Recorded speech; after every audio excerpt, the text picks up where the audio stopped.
Welcome to Liberty News TV. I'm Norvell Rose. Guns, gays, and money. The big three on today's Liberty tour of hot topics. First, guns. Saying he has a responsibility to make this country safer, the nanny of New York, Mayor Michael Bloomberg, is launching a big national ad blitz to promote gun control. The $12 million in personal money to fund the campaign, says Bloomberg, is just the beginning. Meantime, President Obama is getting set to travel the country in yet another campaign, this one in favor of gun control.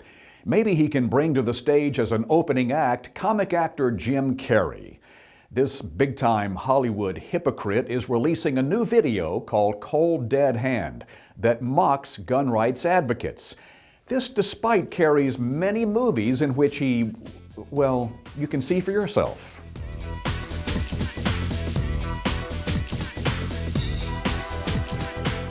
Oh, but that's only make-believe violence, which has earned Carrey millions in make-believe money from the moviegoers he disdains.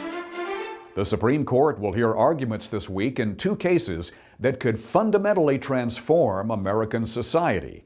The essential question: what is marriage? Both cases could dramatically change the meaning of marriage between a man and a woman or some other combination. Gay and lesbian rights groups versus traditional marriage proponents before the U.S. Supreme Court. That on and off deal to seize private bank accounts in Cyprus, the scheme you thought was off because the media frenzy died down, guess what? It's on, and in some cases, it's worse than the original plot to confiscate private money to pay off government debt. It's only tiny Cyprus. Why does it really matter? Here's why it matters.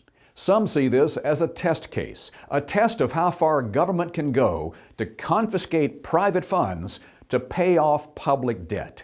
In the case of some wealthy depositors in Cyprus, up to 40% of their private accounts seized.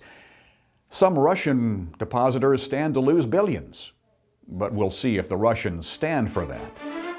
And right on the heels of his visit to Israel, President Obama has quietly unlocked some $500 million in aid to the Palestinians, aid which had been frozen by Congress for months. So we have to close air traffic control towers in this country because of sequester, yet we can send $500 million to Israel's sworn enemy. We have to furlough border agents here, but we can lavish foreign aid on the Palestinians and Egyptians. Go figure.